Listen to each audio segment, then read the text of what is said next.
السلام علیکم.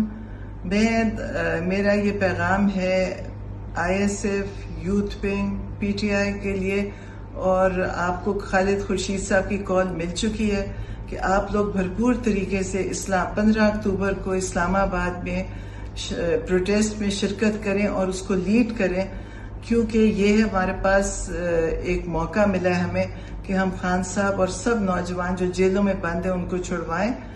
اور آپ لوگوں نے پہلے بھی اس سے پرامن مظاہرے کیے ہیں فیصل آباد، میاں والی، راولپنڈی میں، اور اس دفعہ بھی آپ اسی طرح پرامن رہ کے اسلام آباد میں مظاہرہ کریں اور پروٹیسٹ کریں تاکہ خان صاحب اور جو لوگ باقی جیلوں میں بند ہیں ان سب کو ہم چھڑوا سکیں. اور میری دعا ہے آپ سب کے لیے کہ آپ نوجوان ہیں اور بڑے پرجوش لوگ ہیں، آپ کی حفاظت اللہ کرے، آپ کی پوری تحریک میں آپ ہر طرح سے آپ اللہ کی حفظ و امان میں ہوں، اور آپ اسی طرح ہمت سے کام کرتے رہیں. شکریہ. السلام علیکم. میرا یہ پیغام ہے ISF یوتھ ونگ PTI کے لیے، اور آپ کو خالد خورشید صاحب کی کال مل چکی ہے کہ آپ لوگ بھرپور طریقے سے 15 اکتوبر کو اسلام آباد میں پروٹیسٹ میں شرکت کریں اور اس کو لیڈ کریں، کیونکہ یہ ہمارے پاس ایک موقع ملا ہے ہمیں کہ ہم خان صاحب اور سب نوجوان جو جیلوں میں بند ہیں ان کو چھڑوائیں. اور آپ لوگوں نے پہلے بھی اس سے پرامن مظاہرے کیے ہیں فیصل آباد، میاں والی، راولپنڈی میں، اور اس دفعہ بھی آپ اسی طرح پرامن رہ کے اسلام آباد میں مظاہرہ کریں اور پروٹیسٹ کریں تاکہ خان صاحب اور جو لوگ باقی جیلوں میں بند ہیں ان سب کو ہم چھڑوا سکیں. اور میری دعا ہے آپ سب کے لیے کہ آپ نوجوان ہیں اور بڑے پرجوش لوگ ہیں، آپ کی حفاظت اللہ کرے، آپ کی پوری تحریک میں آپ ہر طرح سے آپ اللہ کی حفظ و امان میں ہوں، اور آپ اسی طرح ہمت سے کام کرتے رہیں. شکریہ. بسم اللہ الرحمن الرحیم. السلام علیکم ورحمۃ اللہ وبرکاتہ. ناظرین، بڑی ڈیولپمنٹ ہوئی ہے. کہا یہ جا رہا ہے کہ حکومت نے PTI کی درخواست پہ آفر کیا ہے کہ ہم ذاتی معالج کو تو نہیں ملنے دیں گے، لیکن اگر آپ چاہتے ہیں کہ PIMS کے ڈاکٹر عمران خان سے ملاقات کریں، ان کا طبی معائنہ کریں، تو وہ ہم اجازت دے دیتے ہیں. اس سے پہلے یہ اطلاعات آ رہی تھیں کہ حکومت نے کہا ہے کہ ٹھیک ہے، دیکھ لیتے ہیں، عمران خان کے ذاتی معالج اگر اکیلے ملنا چاہتے ہیں تو ٹھیک ہے. پتہ یہ چلا ہے کہ PTI نے آفیشلی عمران خان کی بہن سے ملاقات کی، درخواست ہی نہیں دی. یہ درخواست ہی معالج سے ملاقات کی ہے، شاید کسی پارٹی کے بندے کی ملاقات کی تھی، یعنی بہن کا ذکر PTI نے خود کیا ہی نہیں ہے. اب حکومت کیا کرنے جا رہی ہے؟ یہ بڑا آسان تھا کہ حکومت بہن سے ملاقات کرنے دیتی، اور زیادہ سے زیادہ یہ ہو جاتا کہ ان کی بہن کو میڈیا سے بات نہ کرنے دی جاتی، جیل کے باہر یا کسی اور جگہ. اور کل 15 تاریخ ہو جانی تھی، جب رات کو ملاقات ہو جاتی، احتجاج ویسے ہی کینسل ہو جاتا، تو اس کے بعد اچانک تو نہیں ان کی بہن نے کچھ بول دینا تھا اور اس کے بعد کوئی احتجاج شروع ہو جانا تھا. تو ایسی صورتحال میں حکومت جان بوجھ کے حالات خراب کر رہی ہے جب آپ کا اجلاس شروع ہو رہا ہے. 15-16 تاریخ حکومت کے لیے اہم ہے، پاکستان کے لیے بھی اہم ہے. حکومت جان بوجھ کے کیوں خرابی پیدا کر رہی ہے؟ ایک بات ہے، اس کو طے کریں، عمران خان کی بہن اور ان کے ذاتی معالج کو ملنے دیں. بہرحال اتنا ضرور ہے کہ حکومت جو اکڑ دکھا رہی تھی کہ ہم آپ کی کوئی بات نہیں مانیں گے، ان کی اکڑ ضرور نکل گئی ہے. انہوں نے یہ ضرور آفر کیا ہے کہ ٹھیک ہے، ہم PIMS کے ڈاکٹروں کو ملا دیتے ہیں. ایسا ہی ہوتا ہے، ایک دم ہی نہیں ہوتا کہ ہم آپ کی ساری مان لیں گے. اکڑ تو ہے. جو اس ملک کے کرتا دھرتا بنے بیٹھے ہیں اور جن کا نمائندہ ہے محسن نقوی، سارے معاملات تو وہ ہینڈل کر رہا ہے نا. حالانکہ پنجاب کی جیل بظاہر تو مریم نواز کے انڈر ہونی چاہیے، لیکن سب کچھ محسن نقوی ہینڈل کر رہا ہے. محسن نقوی کس کا فرنٹ مین ہے یہ ہم سب جانتے ہیں. تو محسن نقوی کیوں چاہتا ہے کہ SCO کے دوران عوام احتجاج کرے، اور محسن نقوی کن کا نمائندہ ہے؟ یہ ڈاٹس آپ خود کنیکٹ کر لیں. میں تو آپ کو جو پنجاب کالج کا واقعہ ہوا ہے اس حوالے سے ایک ویڈیو دکھانا چاہتا ہوں. نون لیگ کیا پروپیگنڈا کر رہی ہے، پنجاب پولیس کیا پروپیگنڈا کر رہی ہے، لیکن حقائق ہمیں کیا بتا رہے ہیں یہ میں آپ کو بھی دکھاتا ہوں. یہ ایک اسلامی ٹچ دیا ہے، یہ فیورٹ جو بڑے صاحب کی رشتہ دار ہے. پہلے اس کا اسلامک ٹچ پڑھتے ہیں، پھر آپ کو ویڈیو سناتا ہوں. اسلامک ٹچ کے ساتھ لکھتی ہے کہ قرآن پاک میں ارشاد باری تعالیٰ ہے، کیا ایمان والو، اگر کوئی فاسق تمہارے پاس کوئی خبر لائے تو اس کی تحقیق کیا کرو, کہیں کسی قوم پر بے خبری سے نہ جا پڑو, پھر اپنے کیے پر پشیمان ہونے لگو. لاہور میں سوشل میڈیا پر ایک نجی تعلیمی ادارے کے حوالے سے غیر مصدقہ واقعے کو بنیاد بنا کر افواہوں کے ذریعے شہر میں لا اینڈ آرڈر کی صورتحال پیدا کرنے اور درس و تدریس کے عمل کو سبوتاژ کرنے کی مذموم کوشش کی گئی, جس کی وجہ سے والدین میں بے چینی اور شہریوں کو پریشانی کا سامنا کرنا پڑا. یہ خبر کیا تھی اور اس کے کیا اثرات پیدا ہوئے, جانیے ایس ڈی پی ڈیفنس شہر بانو نقوی سے. جی, محسن نقوی کے رشتہ دار, بڑے صاحب کی رشتہ دار. یہ اب اسلامی ٹچ کے ساتھ سامنے آئی ہے کہ جی فاسق کوئی خبر لے کر آتا. فاسق کون ہے, ذرا یہ آپ سنیں. پوزیشنز آئی ہیں. ایک position minister for higher education کی آئی ہے, جس پر انہوں نے کہا کہ اس متعلقہ ادارے کے, جو کہ ایک نجی ادارہ ہے, اس کے پرنسپل نے اور سٹاف نے ویڈیو ایویڈنس ڈیلیٹ کی ہے. انہوں نے یہ کہا کہ اس کے اندر سے سی سی ٹی وی فوٹیج کو غائب کیا گیا ہے. انہوں نے یہ کہا, یہ میں بھی ایک, جب سمیع صاحب پریزائڈ کر رہے تھے اس سیشن کو, تو آئی وینٹ آؤٹ کہ میں نے اس وقت تکلیف دی تھی سیکٹری مائنز اینڈ منرلز کو, تو آئی سو آن ٹی وی, تو اس میں وہ کہہ رہے تھے کہ یہاں سے ایویڈنس کو ڈیلیٹ کیا گیا, اور simultaneously D I G operations. تو وزیر تعلیم جو نون لیگ کا اپنا ہے وہ کہہ رہا ہے کہ انہوں نے ایویڈنس ڈیلیٹ کیا ہے, ویڈیوز ڈیلیٹ کی ہیں. اس کا کلپ میرے پاس پڑا ہے جو میں ابھی چلانا نہیں چاہ رہا کیونکہ جیو کا کلپ ہے, جیو والے ایک دم کاپی رائٹ بھیج دیتے ہیں مجھے سٹرائک. اس میں وہ وزیر تعلیم خود کہہ رہا ہے کہ میں نے بچوں کے میسیجز خود دیکھے ہیں, سنے ہیں, جس میں ٹیچرز کے انہیں میسیجز ہیں, ٹیچر کے میسیجز ہیں جن میں دھمکیاں انہیں دی جا رہی ہیں. لیکن اس کے باوجود پولیس ڈاؤن پلے کر رہی ہے. کس کو بچایا جا رہا ہے؟ کون ہے اتنا طاقتور جو قوم میں اتنا اس ٹائم ایک ہجان ہے کہ کیا ہو گیا, بچیاں غیر محفوظ محسوس کر رہی ہیں, ایک بچی کے ساتھ زیادتی ہو گئی اور یہ کہہ رہی ہیں کوئی ہے ہی نہیں. پوری نون لیگ سوشل میڈیا پہ ایک بیانیہ بنا رہی ہے کہ بچی کا وجود ہی نہیں ہے, ایسا کچھ واقعہ ہوا ہی نہیں ہے. یعنی پورے کالج کے لوگ جو بچیاں ہیں وہ پاگل ہیں, ان کے درمیان ہی ایک بچی کا ریپ ہوا اور انہیں پتہ ہی نہیں ہے. مطلب یہ ہو سکتا ہے؟ اور اگر آپ لوگ سچے ہوتے تو آپ کو بچیوں پہ تشدد کی ضرورت نہیں تھی جو بچیاں اسپتال پہنچ گئیں.